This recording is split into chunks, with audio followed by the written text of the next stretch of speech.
lack of self-control. Why number 6 is lust. So I'm going to be combining the two together. I know they have similarities.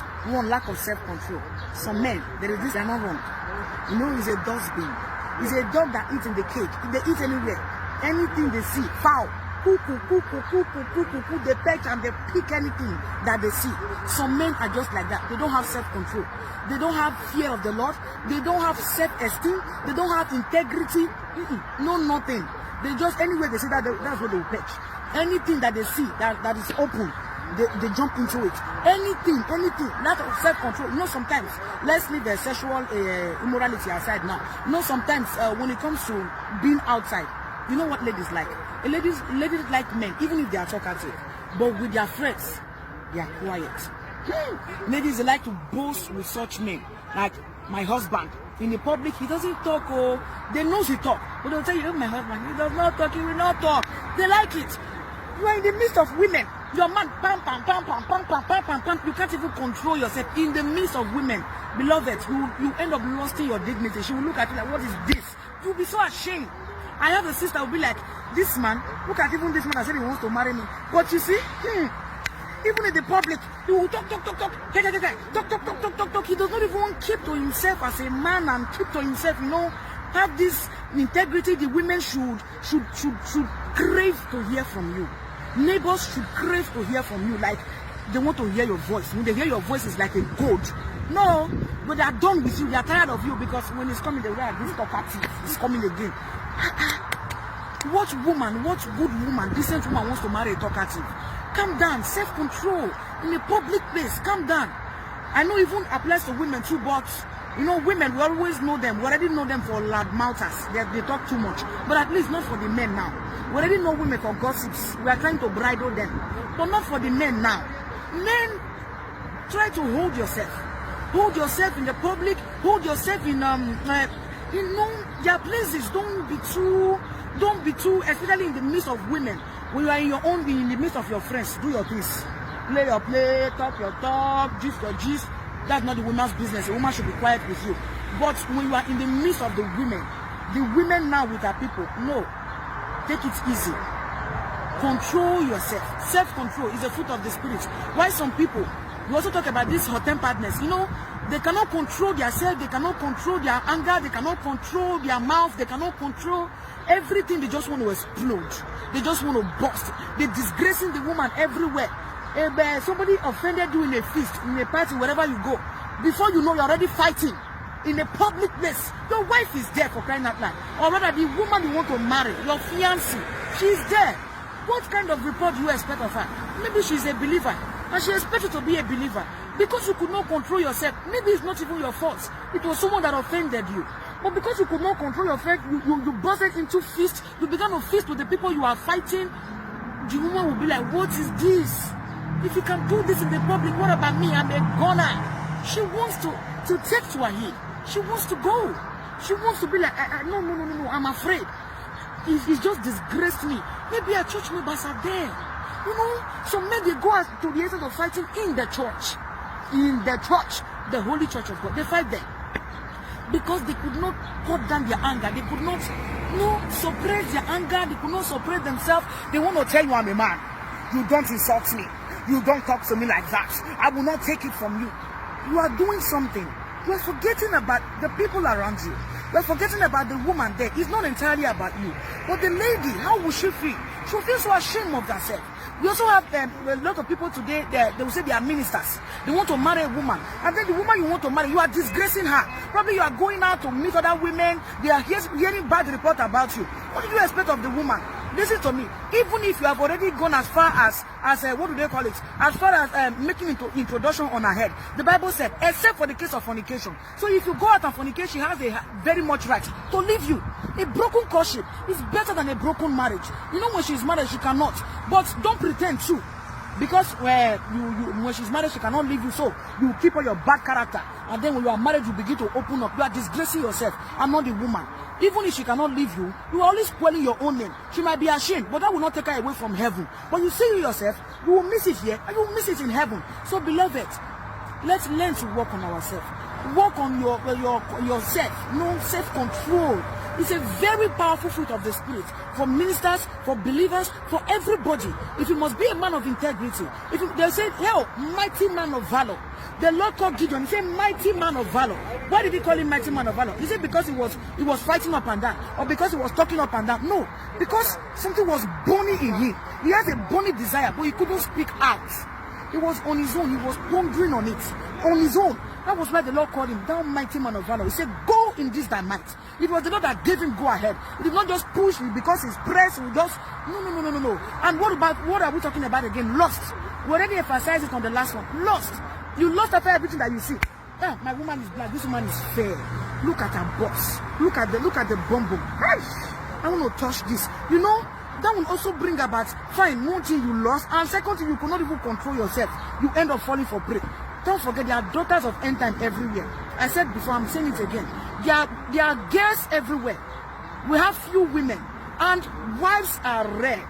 There can be women, at least 50% of girls, 50% of women. Then wives is just 1% that we have on this planet Earth. If you miss your wife because of lack of self-control, because of loss, you cannot get her again. She might not have a big bum, she might not have fine sets of teeth, she might not have beautiful faces, but there is something the Lord has bestowed in her that you need to be complete.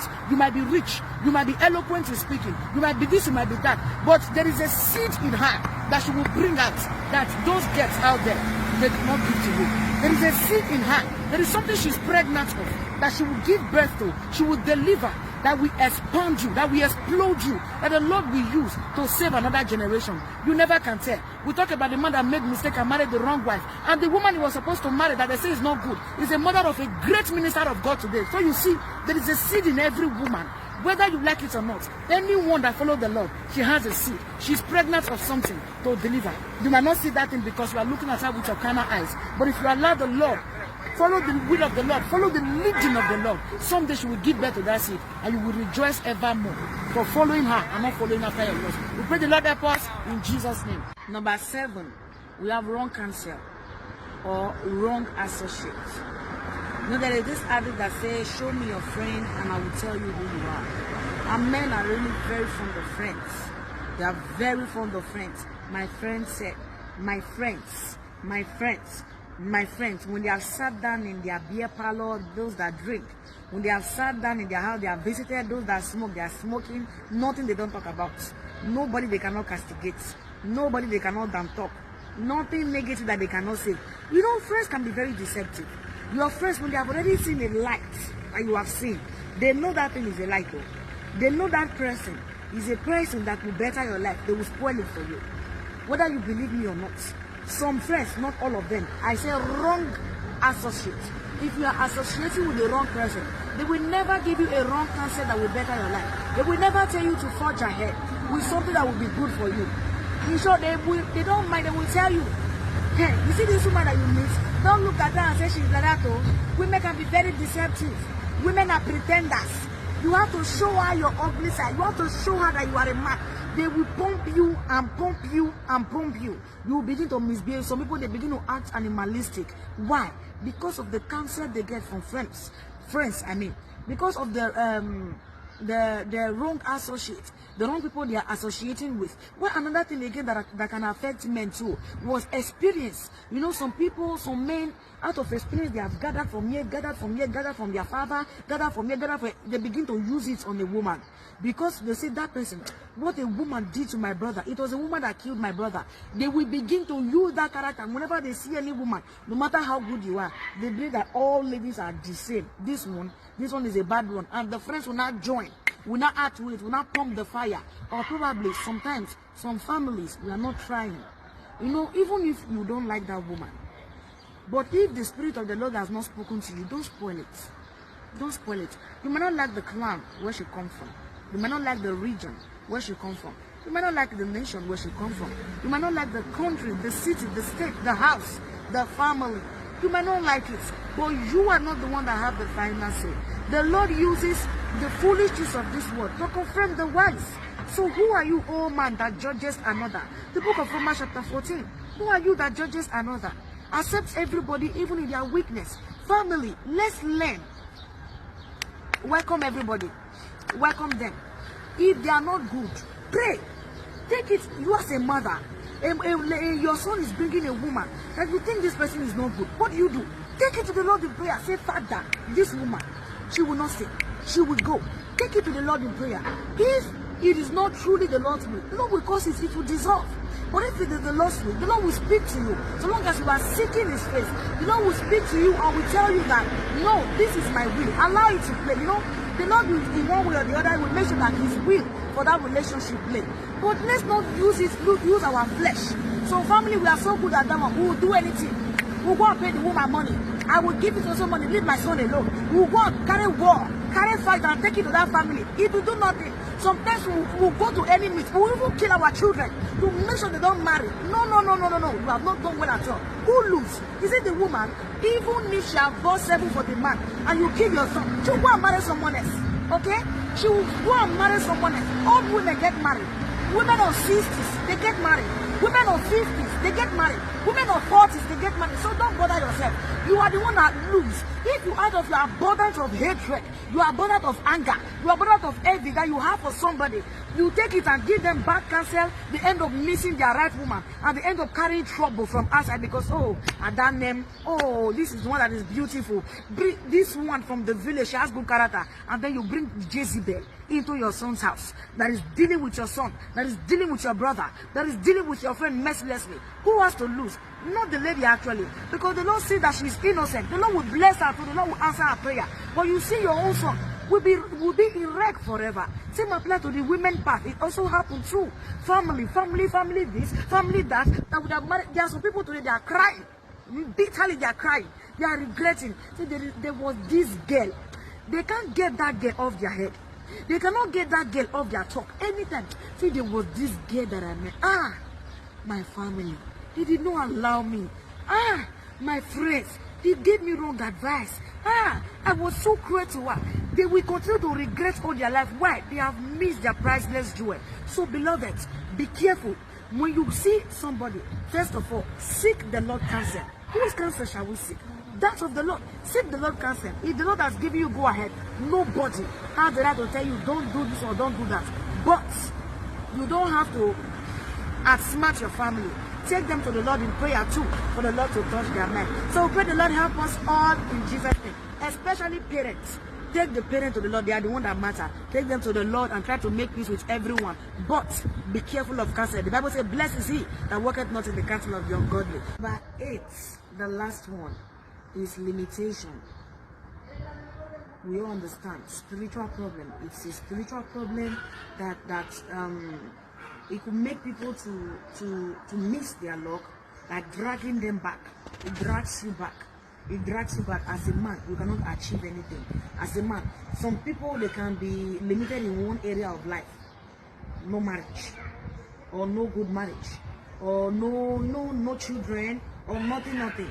No, that limitation is there. It's really fighting some people so hardly. It's fighting them so hardly. At least, either it takes away their sanity, it takes away their good habits, it takes away their virtue, it takes away this just to make sure they don't get entangled with that right woman. There are some women in the relationship, they have really tried. They have tried for the men, they will struggle. Don't worry, I will pay the money. Don't worry, I will do this. They will feed the man. They will do everything, but the man will still kick them out. Why? Sometimes it's not their fault, because there is something that is triggering it in the realm of the spirit. You see some people talk about lack of self-control. We know some is very natural. They just want to be a man. They just want to enjoy their youthful exuberance. While some, they are ashamed of themselves. They don't want to do it. What I don't want to do are the things I find myself doing. Why? It's a spiritual problem. Something always triggered in the realm of the spirit for them to disgrace themselves, especially in a very special location, so that they will disgrace themselves and the woman will say, this one, me, no. I don't think I can cope with this man. How can I even cope? You know, they can go and reveal bad dreams. They can do anything. The demons, they will fight you to any extent. They will fight you to any length. All they want is to make sure that nothing works. So, beloved, it is something that we don't need to we don't need to play with. It's something we really need to stand up, taking the bull by the horn, fight it, like fight with it, wrestle with that thing that is wrestling with you, confront what is confronting you. One, we have to be prayerful. Secondly, we need to be holy, follow the Lord, cleave unto the Lord. Jacob said, I will not let you go unless you bless me, because Jacob was limited. His name, being a tricker, a deceiver, was limiting him. So when he head down to the Lord, he said, I will not let you go. He has suffered. What is it? 7 plus 7, 14 years, plus another 10 years. 20 years, 20 years of his life, 14 years of his life was in wreck. 20 years of his life was in mess. Nothing good comes out of it, or about 30, let me just say 20 years of his life. Nothing. He was just using it to serve Laban. He has to head down to the Lord. He said, I will not let you go unless you bless me. The Lord said, what is your name? Change your name. Today you are no longer a deceiver, you are now Israel, the father of nation. That is what you have become. So, beloved, there is need for us to hold on to the feet of the master. Hey, the woman with the issue of blood, he said, except I will just only the aim of his garment, I will touch and I will be made whole. There are some of us that need to take some drastic decision, some radical decision to our situation. Not everything are natural. Don't worry, it's me that is doing it. When I want to stop, I will stop. When I want to stop smoking, I will stop. Women always run away from me because they say I'm not born again, because they think I sleep with women too much, because they think I smoke. When I want to stop, I will stop. Why have you not stopped? All this while you have been wanting to stop. Why have you not stopped? It's not your fault. You might think it's your fault because they are blindfolded you and making you to feel like you are under control. It's not in your power. It's not in your control. You are not under control. There are things that fight you spiritually. So even as a woman, if the Lord has revealed to you that this is your man, what do you need to do? Don't abandon them in their weakness. Pray for them. Pray for them. Pray for their deliverance. But there is something you don't like about them. Probably some kind of habit, some kind of thing that is attached to them that you don't like. Pray for them. There is nothing that is impossible. Nothing prayer cannot do. Jesus answered prayer. So beloved, do not forget to wait for the coming of the Son of Man. It's coming so quick, so fast. Even as we are talking about all this, put your life in order, put your relationship in order, put your marriage in order, and please, your spiritual life matters a lot. Wait until the Lord. Be holy. Pray for holiness. Blessed are they that taste and hunger after righteousness.